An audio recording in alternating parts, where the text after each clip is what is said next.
For 47 years, I thought I knew everything about the man I married. Then I opened a rusted toolbox in the garage, 3 weeks after we buried him, and found a secret that had been sitting 6 feet from my kitchen the whole time. My name is Margaret Ellison. I am 71 years old, and until the morning of October 9th, I would have told you, without blinking, that Walter Ellison kept no secrets from me. We slept in the same bed for almost half a century. I knew the sound of his boots on the porch. I knew he took his coffee black until his stomach got bad, and then with a splash of milk he pretended he didn't need. I knew the scar on his left hand from a welding torch in 1974. I thought I knew the rest of him too. I was wrong about one thing, and that one thing turned out to be the size of his whole heart. Let me back up. You have to understand the kind of man Walter was, or none of this will land the way it should. He worked for the county road crew for 41 years, a welder mostly, and a heavy equipment man when they were short. He came home smelling like diesel and cut metal every single night of our marriage, and I never once heard him complain about it. Not when his knees went, not when the new foreman half his age talked to him like he was slow. Walter just nodded, ate his supper, and went back the next morning at 5. We never had money. I want to be honest about that because it matters later. We had a small house on Lindell Road in Cedar Hollow, Ohio, with a furnace that knocked all winter and a roof Walter patched himself rather than pay somebody. We raised 2 children on a county wage and my part-time hours at the elementary school cafeteria. We clipped coupons. We drove the same Ford pickup for 19 years. When the kids needed shoes, Walter went without a new coat. That was the arithmetic of our life, and I knew every number in it. Or I thought I did. I met Walter in the spring of 1968 at a church social I almost didn't go to. I was 21 and he was 18, and he spent the whole evening standing by the punch bowl with his hands in his pockets, too shy to ask anybody to dance. I finally walked over and asked him myself, because my mother always said if you want something, you have to go get it. He stepped on both my feet. He apologized about 40 times, and then he walked me home the long way and told me he was going to work for the county, and that he didn't have much to offer, but he was a hard worker and he'd never once in his life told a lie. I believed him. I was right to. He never did tell me a lie. He just kept one thing in a locked box. We married a year later in that same church, with $11 between us and his uncle's borrowed suit. We honeymooned at a lake an hour away for 2 nights because that's what we could afford. And Walter caught a fish the first morning and was so proud of it, he wouldn't let me cook it, just kept it in a bucket and looked at it. That was the man. Plain joys, held carefully, nothing wasted. He was a good father, in the quiet way of men of his time. He didn't say much. He showed up. He was at every one of Thomas's ball games still in his work clothes, smelling of the road, and he taught Ruth to drive a stick shift in the church parking lot with more patience than I ever had. When Thomas wanted to quit school at 16 and go to work, it was Walter who sat him down and said, plain, "You'll finish. A man with no schooling spends his whole life letting other men think for him, and I won't have it for my son." Thomas finished. Thomas has a degree now. I used to think Walter just valued education in the ordinary way. Now I know it was Daniel he was thinking of, the boy 90 miles south he was already putting through school, the whole time, never letting on. So when he died, I figured the hard part would be the loneliness. I figured the hard part would be the empty side of the bed, and his chair, and the way the house got too quiet at 4 in the afternoon when he used to come rattling up the drive. I was not ready for the toolbox. Walter went the way he probably would have chosen, if anybody gets to choose. A heart attack in the garage on a Saturday, with the radio playing and a half-finished birdhouse on the bench. He was building it for our granddaughter. He was 69 years old. The paramedics were kind. The funeral was small. Our son Thomas flew in from Indianapolis, and our daughter Ruth drove down from Cleveland, and they stayed 4 days and then they had to get back to their lives, the way children do. I told them I was fine. I am very good at telling people I am fine. For 3 weeks, I didn't go in the garage. I couldn't. His coffee cup was still out there, half full, gone to a skin on top. His reading glasses were folded on the bench next to the birdhouse. Walking into that garage felt like walking into the middle of a sentence he never got to finish. But the county wanted his old work boots and his hard hat back, some retirement account paperwork I needed to find, and on the morning of October 9th, I finally made myself open the side door and turn on the light. It smelled like him. That's the thing nobody warns you about. The grief sat in my chest fine until the smell hit me. Sawdust and motor oil and the faint cigarette smell from a habit he'd quit 20 years ago and never quite washed out of his jackets. I had to hold the workbench for a minute. But I got to work, because work is the only thing my hands have ever known how to do with a feeling. I was looking for a folder. What I found was a toolbox. It was an old gray steel one, the kind with the cantilever trays shoved on the bottom shelf under a tarp behind the table saw. I'd seen it 1,000 times and never thought a thing about it. Walter had a dozen toolboxes, but this one had a padlock on it. A real padlock, brass, the kind you'd put on a shed, and Walter never locked anything. He left the truck unlocked in town. He left the house key under the same flower pot for 40 years. I stood there looking at that padlock for a long time. I almost left it. I want you to know that. Part of me, even then, knew that some doors you open, you can't close again. But I just buried the man. I figured I'd earned the right to know what he locked away from me. It took me 20 minutes and a hacksaw to get the lock off. My hands were not steady. When the shackle finally dropped, I sat down on his work stool before I lifted the lid, because I don't know what I expected. A gun, maybe, or nothing, or something I'd wish I hadn't seen. Inside, there were no tools. Inside, there were papers, stacks of them, banded with rubber bands gone brittle and white with age, bank receipts, money order stubs, the carbon kind, hundreds of them, a cheap spiral notebook with a cracked cover, and on top, a single photograph of a man I had never seen in my life, standing next to a younger Walter in front of a paving machine, both of them squinting into the sun. I picked up the notebook first. Walter's handwriting filled it, that cramped block print he used because he said cursive was for people with time. The first page had a date, June 1978, and a name, Earl Mercer. Under the name, a single line, because I should have caught him. I didn't understand it yet, but something in my stomach had already gone very still, the way it does when you're standing on a frozen pond and you hear the first crack. I started going through the money order stubs. They were in order, the oldest at the bottom. $20 a month in 1978, then 30, then 50. By the 90s, 200 a month. They went on, year after year, page after page, an unbroken line of small payments stretching across almost 40 years. And every single one of them was made out to the same place, a name and an address in Marietta, Ohio, about 90 miles south of us, Caroline Mercer, then later, Daniel Mercer. There was more in the box than the money orders. Under the rubber-banded stacks, I found a second, smaller envelope, soft with handling. Inside it were photographs, a baby, maybe a year old, on a woman's hip, the same boy at 6, gap-toothed, holding up a fish the way Walter held up his on our honeymoon. And I wondered if Walter had ever seen this picture or just kept it. The boy in a cap and gown, twice, a high school one and a college one. And one more, the boy grown into a man in a white coat with a stethoscope around his neck and a look on his face like the whole world had finally turned right side up. On the back of that last one, in a woman's handwriting, 2 words. Thank Walter. I did not yet know what any of it meant, but I held that white coat photograph in my 2 hands, and some part of me, ahead of my understanding, already knew it was holy. I sat in that cold garage with my dead husband's secret in my lap, and I started to shake. Not from grief, from something worse, something I'm not proud of. Because the first thing I thought, God help me, was the most ordinary, ugly thought a wife can have. Another woman, another family, all those years. I thought about every winter I went without a new coat. I thought about the vacation we never took. I thought about Ruth's braces we paid off over 3 years because we couldn't do it all at once. And here was my husband, my Walter, sending money to a woman named Caroline in Marietta every single month, for 40 years, hidden behind a padlock he never told me about. I want to tell you I held it together. I didn't. I cried the kind of crying that doesn't make any sound, that just shakes you, sitting on a work stool in a garage that smelled like a man I suddenly wasn't sure I had ever really known. It took me 2 days to work up the nerve to drive to Marietta. I almost called the kids. I almost called the bank. In the end, I didn't call anybody because some things you have to look at with your own eyes before you can let anyone else touch them. I put the notebook and a handful of the oldest stubs in my purse.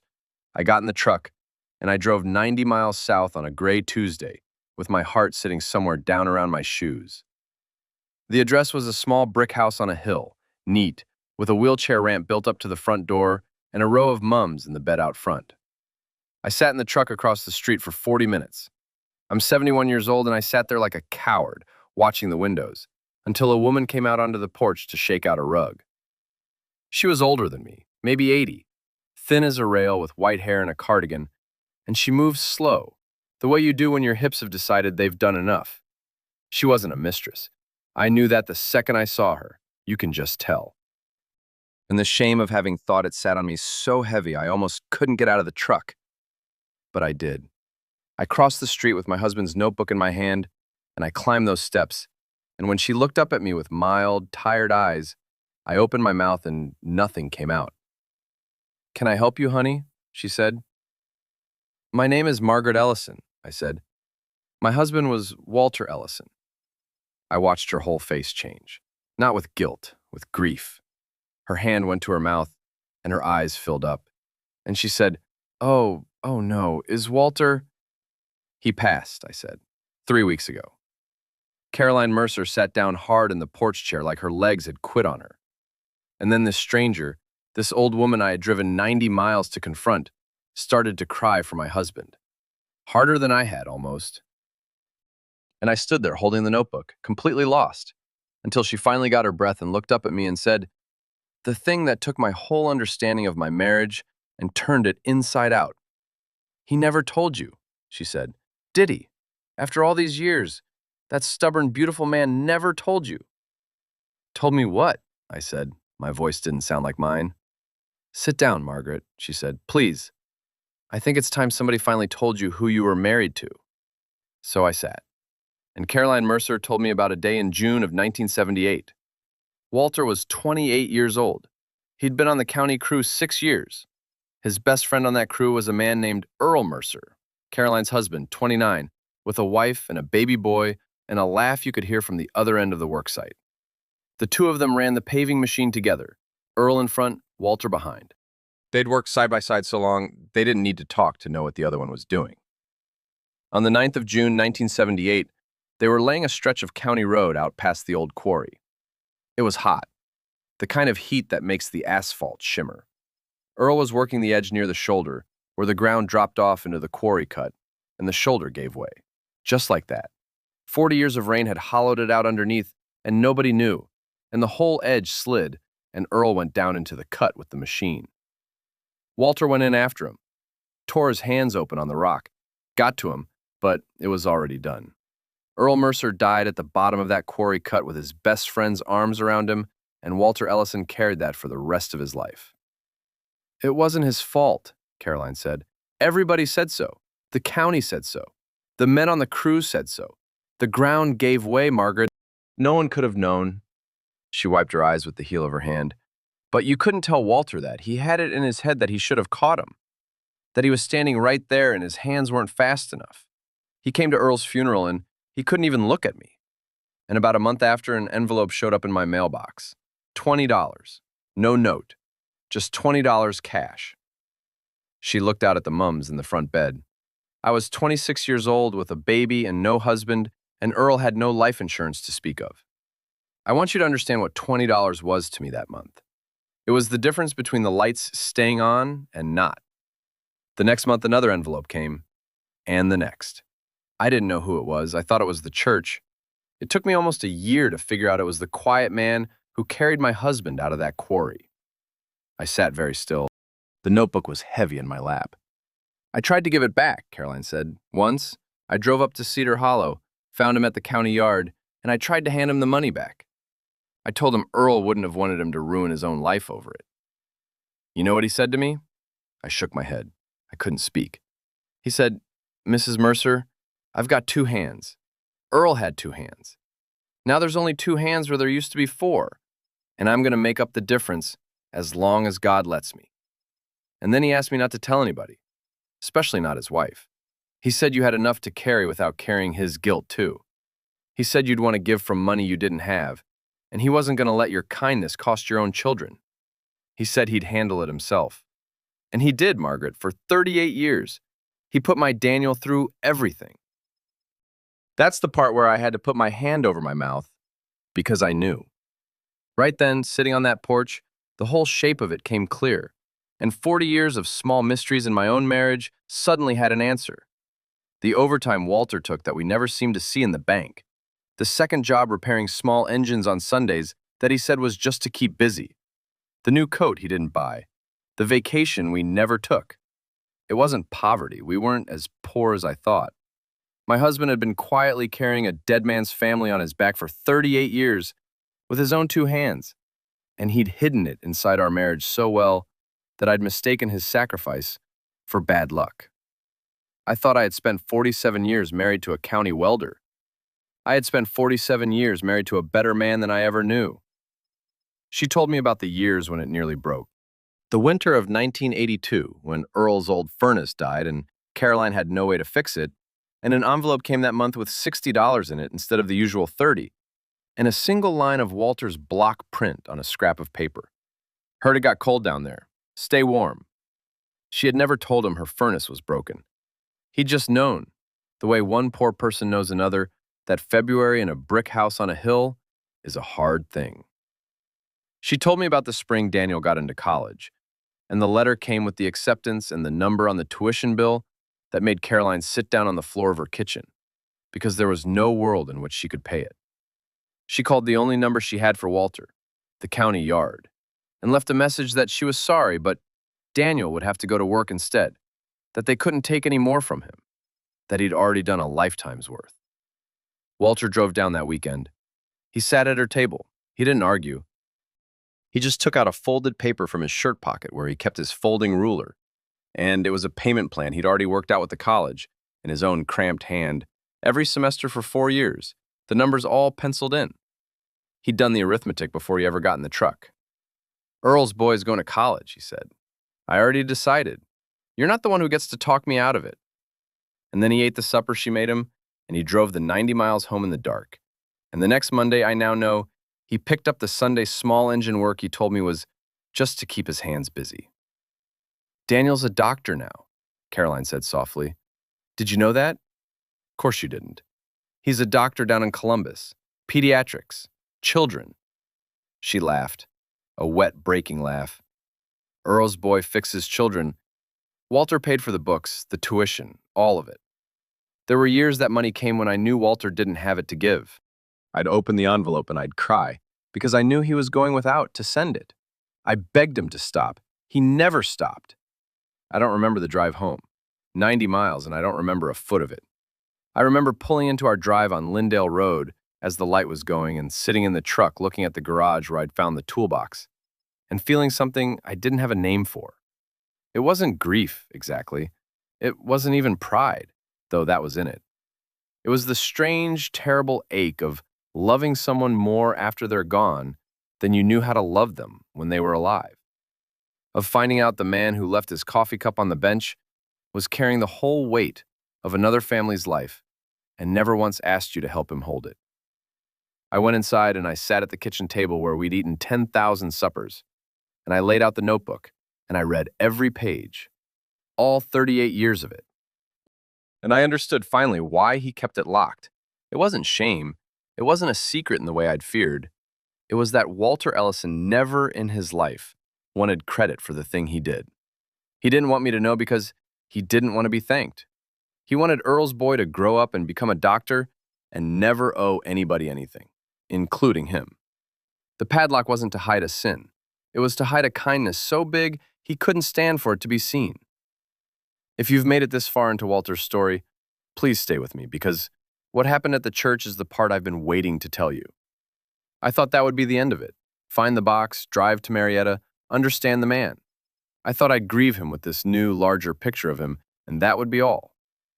But Caroline Mercer made a phone call, and 11 days later, on a cold Sunday morning, a man I had never met walked into our little Lutheran church in Cedar Hollow. I knew who he was the second he came through the door. He had Earl Mercer's face from that old photograph, the same square jaw, but he was wearing a suit that fit him right, and he carried himself like a man who had never once doubted he was wanted in this world. He was about 40. He had a woman with him and 2 children, a boy and a girl, scrubbed and serious in their good clothes, and he carried a brown, paper-wrapped bundle under his arm like it was made of glass. Pastor Tom was about to start the service. Daniel Mercer walked up to the front and he asked, quiet, if he could say something first. And Pastor Tom, who knew the whole town and clearly did not know this man, looked at me. I nodded. I didn't know why. I just did. Daniel stood up in front of our congregation, our neighbors, the people who had known Walter for 50 years and thought they knew him all the way through. And he said this. I'm going to tell it to you as close to his words as I can hold them. My name is Daniel Mercer. Most of you don't know me, but every one of you knew Walter Ellison. And I came up here today because there's something about that man that he made my mother and me promise for 38 years that we would never say out loud while he was alive. He's gone now, so I'm breaking that promise. I hope he forgives me. You could have heard a pin drop in that church.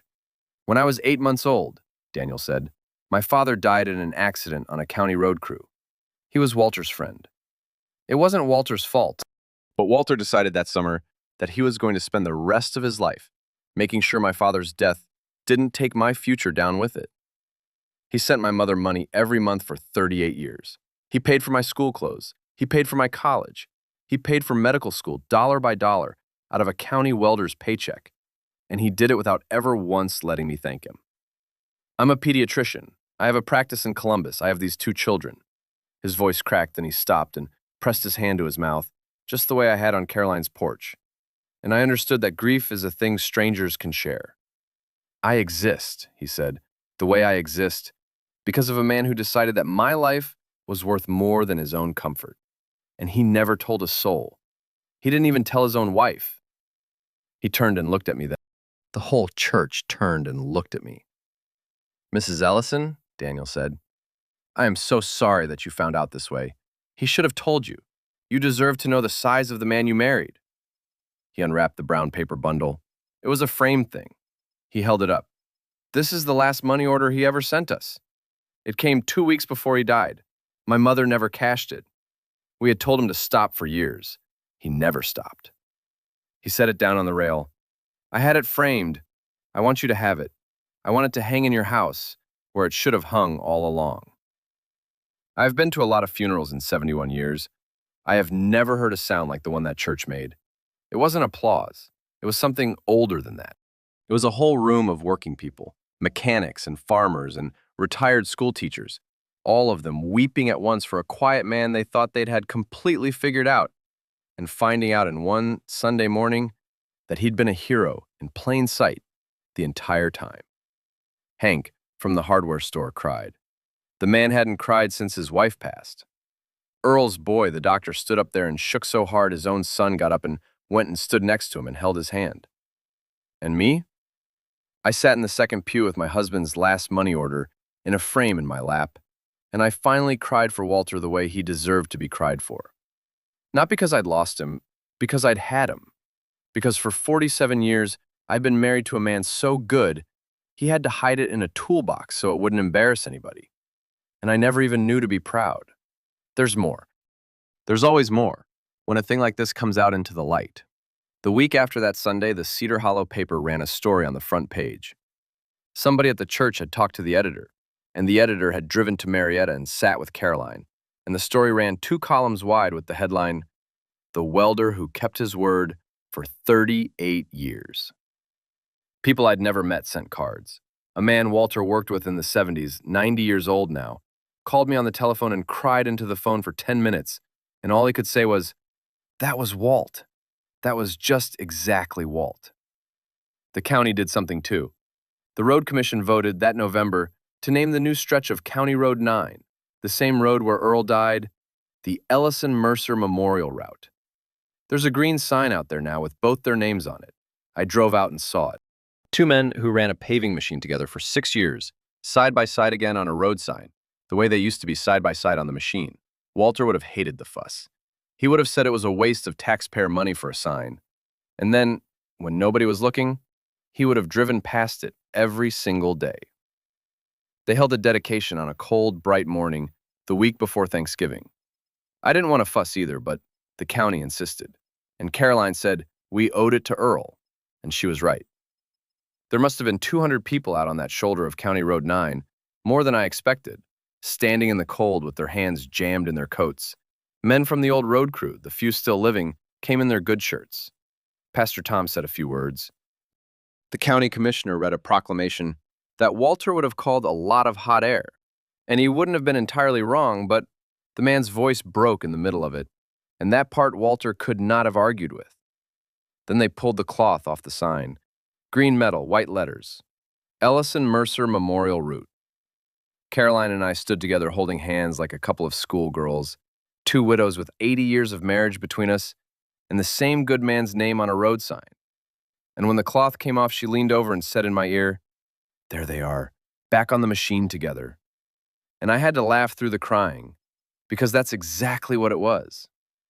Daniel's youngest, the little girl, asked me afterward, tugging my coat, why the man on the sign was a secret for so long. I knelt down the best my knees would let me, and I told her the truest thing I know. I said, "Honey, the very best people don't do good so that you'll see it. They do it so that you'll never have to know how hard it was." She nodded like she understood, the way children do when they're going to spend the rest of their lives understanding it. I want to tell you about the thing that broke me open all the way, though. Because the funeral and the church and the newspaper, those were the public part. The private part came later, and it's the part I think about most. It was Caroline. About a month after the church, she called me, and she said she had something of mine, and would I come down? So I drove to Marietta again, and we sat at her kitchen table this time. Two old widows with the same dead man's kindness between us, and she put a shoebox on the table. Letters. Walter had written her letters. Not many, maybe 2 a year, all those years, short ones. And she'd kept every single one. I read them at her table. They were nothing fancy. Walter couldn't spell, and he knew it. But in one of them, written in 1991, he wrote a line I have memorized, because it is the truest thing I have ever read about the man I slept next to for 47 years. He wrote, "I don't send the money to feel better, Caroline. I stopped feeling better about it a long time ago. I send it because Earl would have done it for me, and Margaret would have done it for both of us, if I'd ever had the nerve to let her. She's a better person than me. I just couldn't stand to let her find out how much it cost us. She'd have given the coat off her back, and I wasn't going to let the world do that to her." He thought I was the better person. For 47 years, the best man I ever knew went around thinking I was kinder than he was, and hiding his kindness so that mine wouldn't be tested by it. I read that line at Caroline's kitchen table, and I had to go out and stand on her porch in the cold for a while because some grief is too big to feel inside a house. People ask me now, the ones who heard the story, whether I was angry, whether I felt betrayed all those years of going without, the secret kept right under my own roof. I was. For about 2 days, I was. Sitting in that cold garage, I was angry enough to spit. And then I understood. There's a difference between a secret that's a wall and a secret that's a gift you're not ready to receive. Walter didn't keep me out. He carried something heavy so I wouldn't have to.